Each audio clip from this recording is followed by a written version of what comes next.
भले ही बहुत अनिच्छा थी, फिर भी उसने हाँ कह दिया। लेकिन वापस जाने के 2 सेकंड नहीं हुए कि वह फिर वापस आ गया।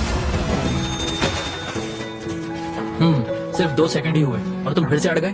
शियाओगे अपने संगीत सपने को छोड़ना नहीं चाहता, इसलिए वह चाहता था कि बाकी परिवार के सदस्य उसे आशीर्वाद दें। लेकिन यहाँ कौन बड़ा है, यह स्पष्ट है। पूर्व दादी नहीं चाहती थी कि शियाओगे उस आदमी में बदल जाए जो पत्नी और बच्चे को छोड़ देता है। यह एक वाक्य ने ठीक समय पर शियाओगे को याद दिलाया। यहाँ उनके अलावा उसका एक और परिवार सदस्य है जो गोसिन है। उसने बहाना बनाकर टॉयलेट जाने का और तुरंत भाग गया। परिवार ने शियाओगे के भागने का पता लगाने के बाद तलाश शुरू कर दी, जबकि शियाओगे डैंडन के साथ एक पूछताछ कक्ष के बाहर आया, जिसमें वह वही आदमी था जिसने पहले फूलों के पुल पर जबरदस्ती पार किया था। और शियाओगे ने उस आदमी को कहते सुना कि वह गोसिन से बहुत जान पहचान रखता है, इसलिए उसने तुरंत ही कार्रवाई शुरू कर दी। जब शियाओगे ने कहा कि वह जीवित लोगों की दुनिया में वापस जाना चाहता है, तो वह आदमी तुरंत ही उसने गोसिन को ढूंढने में मदद करने को सहमत हो गया।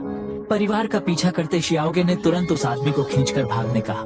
गुम होने पर पूर्व दादी ने अपना एबोरुजी बुलाकर उनकी खोज में मदद की। यहाँ स्वतंत्र रूप से कार्य करने के लिए उस आदमी ने शियाओगे के चेहरे पर खास तौर पर एक कंकाल मेकअप बनवाया। उस आदमी का नाम एटो था। उसने शियाओगे को अपनी बचे हुए एक ही तस्वीर दी और उम्मीद जताई कि शियाओगे आज रात पुल पार कर सके। उसने पूछा कि क्या उसके पास ढूंढने के लिए कोई और बेहतर परिवार सदस्य है, लेकिन उसने कहा कि उसके पास केवल गोसिन एक ही परिवार सदस्य है। एटो को हालांकि संदेह था, लेकिन शियाओगे उसकी एकमात्र जीवन रेखा था। दोनों ने गोसिन की तलाश की यात्रा शुरू की। सबसे पहले वे गोसिन के अभ्यास स्थल पहुंचे। हालांकि उन्होंने एक अजीब प्रदर्शन देखा, लेकिन असली गोसिन से नहीं मिले, क्योंकि वह उस समय सामने की टावर की छत पर शराब पीने की पार्टी कर रहा था। इसके अलावा एक वायलिन वादक से पता चला कि इस सभा के टिकट पाना बहुत मुश्किल है, लेकिन इसका मतलब यह नहीं कि कोई मौका नहीं है। यदि आज रात ड्राकुलस स्क्वायर में आयोजित प्रतिभा प्रतियोगिता में प्रथम स्थान प्राप्त किया गया, तो गाने के देवता की सभा में प्रदर्शन करने का अवसर मिलेगा।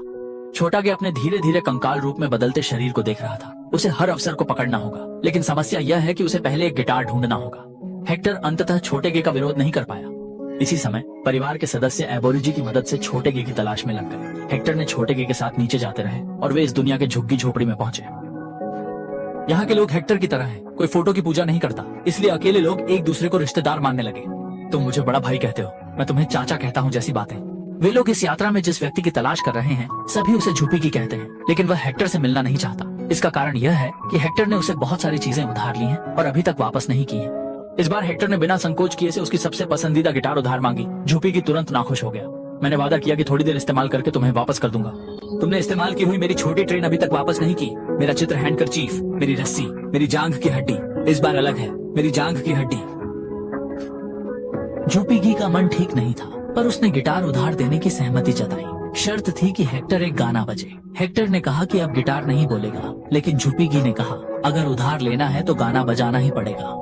बेचारा हेक्टर उसके लिए एक बार अपवाद ही कर सकता है। छोटा गे का चेहरा अविश्वास से भरा हुआ था।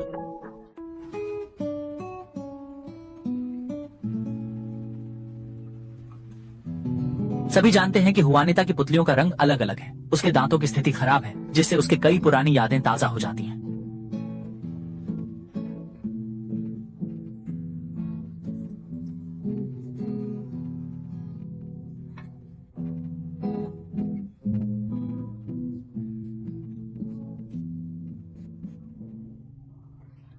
आखिरी वाक्य कहने के बाद झुपाएगी शांतिपूर्वक चले गए। एक्टो ने वह शराब पी ली जिसे वह झुपाएगी के साथ नहीं पी सके और उसके बाद जाने का इरादा किया। और छियाओगे अभी तक यह नहीं समझ पा रहे थे कि वास्तव में क्या हो रहा है। मौत अंत नहीं, बल्कि भूला देना ही वास्तव में अंत है। उनके पास बचा समय अब बहुत नहीं। उन्होंने फिर तैयारी की और टैलेंट शो में भाग लिया, लेकिन जैसे ही टिकट मिलने वाले थे उनके परिवार वापस आ गए।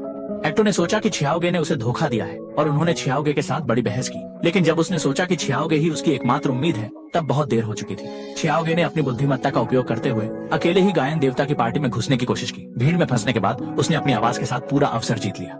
आखिरकार उसने गायन देवता डेराकुस का ध्यान आकर्षित किया। छियाओगे गाते गाते बिना ध्यान दिए तालाब में गिर गए।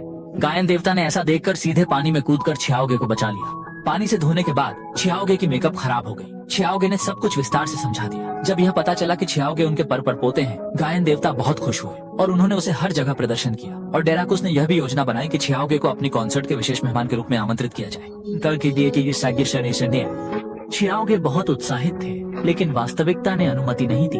अगर वह कल सुबह सूर्योदय से पहले लौटने की हिम्मत नहीं करता तो मर जाएगा। अफसोस होने पर डेराकुस ने उसे वापस भेजने का निर्णय लिया, लेकिन एक्टो की अचानक उपस्थिति ने आशीर्वाद समारोह को बाधित कर दिया। एक्टो ने केवल यह चाहा कि छियाओगे लौटने के बाद उसकी तस्वीर को प्रदर्शित किया जाए, लेकिन इसे डेराकुस ने रोक लिया। एक्टो बहुत गुस्से में थे। उन्होंने कहा कि डेराकुस ने उनकी लिखी हुई गीतें चुराई थी, जिसके कारण उन्हें दुनिया ने भुला दिया। छियाओगे को पहली बार विश्वास नहीं आया, लेकिन जब उन्होंने डेराकुस की असहज स्थिति देखी तब उन्हें एहसास हुआ कि वे वास्तव में साथी थे। इस समय एक्टो सम्मान या प्रसिद्धि की चर्चा नहीं करना चाहते थे, वे सिर्फ छियाओगे की तस्वीर लेकर जाना चाहते थे। एक्टो ने डेराकुस को प्रभावित करने हेतु 7 काम के दिनों की बातें की, लेकिन किनारे पर बैठा छियाओगे सुनकर महसूस कर रहे थे कि यह डेराकुस की फिल्म कहानी जैसी है।